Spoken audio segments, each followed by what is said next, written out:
WhatsApp guys, welcome back to our YouTube channel once again. तो भाई आज हम बात करने वाले हैं एक लिकर बिजनेस के बारे में। कि जब भी कहते हैं कि एक बार मैं रमेश दमानी को सुन रहा था, हमारे एक बड़े फेमस इन्वेस्टर है, तो उन्होंने बड़ा इंटरेस्टिंग बात की थी। कि सबसे ज़्यादा पिछले 20-50 साल में अगर आप देखो तो कोई बिजनेस जिसने सबसे ज़्यादा रिटर्न दिए हैं वो कौन से हो सकते हैं, कौन से हो सकते हैं। आप भी सोच रहे होंगे कौन से हो सकते हैं ना। पर कमाल की बात है कि सबसे ज़्यादा जो रिटर्न देने वाले बिजनेसेस हैं और जितने बिजनेसेस रहे हैं वो सारे पता है दो इंडस्ट्री में से रहे हैं। एक रहे हैं सिगरेट पीने वालों की इंडस्ट्री यानी कि टोबैको इंडस्ट्री में से, और दूसरा रहा है लिकर बिजनेस का यानी कि लिकर यानी कि मदरा पान। तो जो रमेश तबानी कहते हैं कि लोग चेंज हो सकते हैं, वक्त बदल सकता है, पर लोगों की आदतें कभी नहीं बदलती, कुछ आदतें कभी नहीं बदलती। जैसे कि आपका मदिरा पान का सेवन और सिगरेट पीना। इनफैक्ट सिगरेट के ऊपर तो इतनी ज़्यादा लगा दी गई है ड्यूटी और इम्पोर्ट टैक्सेस सब, मतलब इम्पोर्ट ड्यूटी भी लगा दी गई है अगर वो इम्पोर्ट करते हैं टोबैको, फिर टैक्सेस भी बहुत ज़्यादा है। तब भी आप देखोगे कि सिगरेट के ऊपर जितना भी टैक्स लगाया है, लोग सिगरेट पीना नहीं छोड़ते। यानी कि लोगों की आदतें नहीं सुधरने वाली और नहीं बदलने वाली, चाहे जितना भी महंगा पड़ जाए सिगरेट, पर वो सिगरेट पिएंगे। और उसी की बेसिस पे वो कहते हैं कि पता है आपको कि इसलिए जो दारू के स्टॉक्स हैं उन्होंने कब सबसे लगातार कंपाउंडर रहे। यूनाइटेड स्पिरिट्स एक ऐसी कंपनी जो लगातार कंपाउंडर रही है आपके पैसे को डबल करने वाला। तो ऐसे ही हम देखने वाले हैं कुछ लिकर इंडस्ट्रीज के बारे में और लिकर स्टॉक्स के बारे में। आज हम बात करने वाले हैं जो शराब बनाती है। पर क्योंकि हम उस स्टॉक के बारे में बात नहीं करेंगे जो स्टॉक बहुत ज़्यादा चढ़ चुके हैं, या फिर वो बहुत ज़्यादा महंगे हो गए, या फिर कंपनी बहुत बड़ी हो गई है। अगर कंपनी बहुत बड़ी हो जाती है तो फिर हम उसमें अवॉइड कर रहे हैं राइट नाउ बात करना उस बारे में, बिकॉज ऑफ द रीजन कि जो कंपनी बहुत बड़ी हो जाती है फिर वो मल्टी बैगर रिटर्न कम देती है, पर स्लोली स्लोली आपका जो कैपिटल है उसको जरूर प्रिजर्व करती है। पर अगर आप सोचो कि मल्टी बैगर रिटर्न देते हैं, उसके मिलने के चांसेस बहुत कम हो जाते हैं राइट। तो आज हम बात करने वाले हैं एक ऐसे ही स्टॉक के बारे में जो लिकर बिजनेस का है। और आप देखो एक पेनी स्टॉक है और लिकर बिजनेस का ही ये करता है, पर आप देखोगे कि इसमें कुछ खासियत है, वो आज हम समझने की कोशिश करेंगे। तो हमारे सामने मौजूद है कॉम्फर्ट इंटेक। कॉम्फर्ट इंटेक 1994 में स्टार्ट हुई company, and they trade in various goods and services and manufactures liquor. बनाते हैं ये शराब और बहुत सारी गुड्स एंड सर्विसेज को ये ट्रेडिंग भी करते हैं उसमें। अब ये देखा जाए तो CIL जो ये कम्फर्ट इंटेक है, that is a part of comfort group. ठीक है जी। आगे चलते हैं हम और इसको एक बार देख लेते हैं कि इसमें इसमें हो क्या रहा है, इसका फिलहाल मार्केट कैप क्या है। और वैसे अगर अगर आप जानना चाहते हो कि वो करते क्या है बेसिकली, तो they are in the business of trading goods right. They are trading goods including fans, fabrics, water heater, mono block pumps on the e-commerce platform.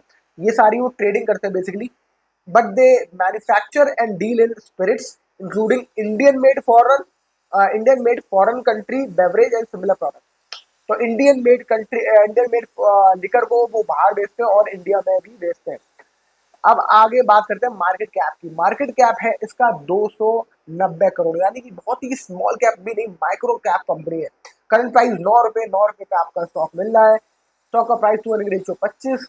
ठीक है, काफी अंदर की रेंज में, लो की रेंज में।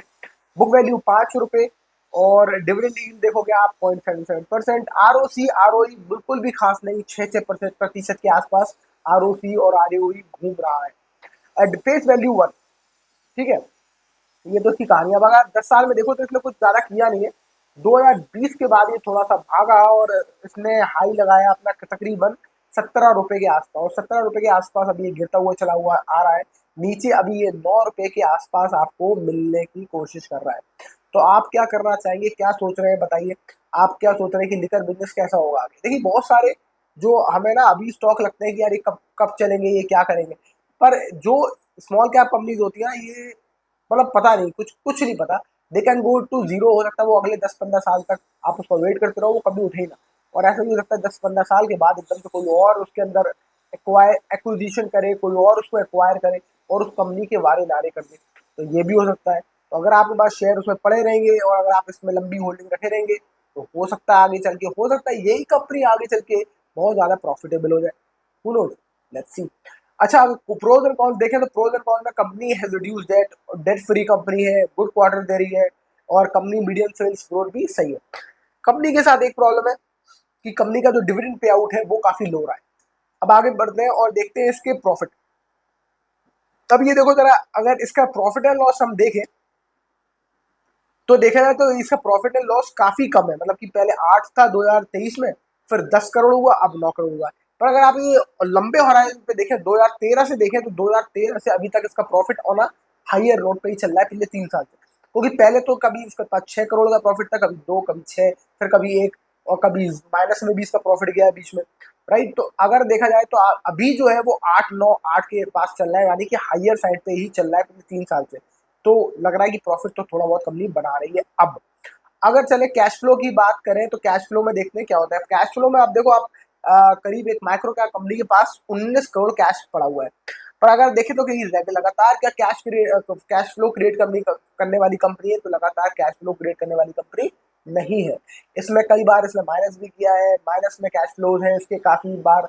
और अभी राइट नाउ इसका कैश फ्लो जरूर 19 करोड़ है इस क्वार्टर में।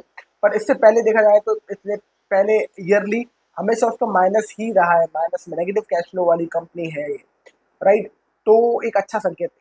आगे चलते हैं और आखिरी बात करते हैं हम शेयर होल्डिंग पैटर्न की, जो कि मुझे बहुत इंपॉर्टेंट फैक्टर लगता है। अब इसमें देखो, प्रोमोटर के पास 56% की होल्डिंग है, यानी कि प्रोमोटर इसमें थोड़ा सा कॉन्फिडेंस तो दिखा रहा है, तभी इसमें आधी से ज्यादा होल्डिंग रख के बैठा है।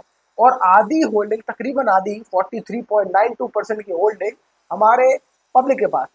तो ना इसमें फाइनेंशियल इंस्टीट्यूशनल इन्वेस्टर्स इंटरेस्टेड है, ना इसमें डोमेस्टिक इंस्टीट्यूशनल इन्वेस्टर्स इंटरेस्टेड है।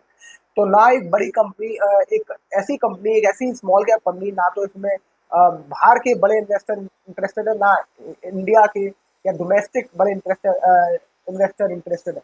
कौन इंटरेस्टेड है? हम और आप जैसी पब्लिक। तो हम और आप जैसी पब्लिक इस शेयर को ड्राइव कर पाएंगे, मुझे नहीं लगता। पर एट द सेम टाइम क्या हो सकता है कि यू नेवर नो कब कौन सा फाइनेंशियल इंस्टीट्यूशनल इन्वेस्टर में उसको कूद जाए इसके अंदर और अपनी पोजीशन बनाने लगे, या local investor, domestic institutional investors को इसमें क्या अच्छा लगने लगे तो पोजीशन बनाने लगे। तो उसका कुछ जवाब नहीं है, कब इसमें क्या तेजी आ सकती है, क्या हो सकता है, नो वन नोज। बट अगर आप देखो ऑन एवरेज कंपनी के पास आरओसी आरओई बहुत कम है, but at the same time profit तो बना रही है कंपनी, थोड़ा सा प्रॉफिट ऑन हाइयर साइड है। 19 रुपए का स्टॉक है, स्टॉक काफी सस्ता ही लग रहा है मुझे। तो आप देखें कि क्या करना चाहिए इसमें, क्या सोच रहे हैं आप, क्या इस पेनी स्टॉक में आपको मिल रहा है, एक पेनी स्टॉक जो खुद ही शराब बनाता है। क्या आपको लगता है कि लिकर बिजनेस आगे भी यूं ही काम करता रहेगा, और अगर लिकर बिजनेस आगे यूं ही आपको मल्टी बैगर रिटर्न देगा, तो क्या ये स्मॉल कैप कंपनी एक्वायर की जाएगी किसी और कंपनी के द्वारा, या फिर ये कंपनी खुद अपने आप को इतना डेवलप करेगी, या अपना एक छोटा स्मॉल कैप से ये आपको मिड कैप कंपनी बना कर दिखाएगी और आपको देगी मल्टी बैगर रिटर्न? ये इसका फैसला आपको खुद करना है। Till then I will see you in the next video. I hope आपको वीडियो में मजा आया हो। Like share subscribe. I will see you in the next video. Thank you so much for watching. Bye bye.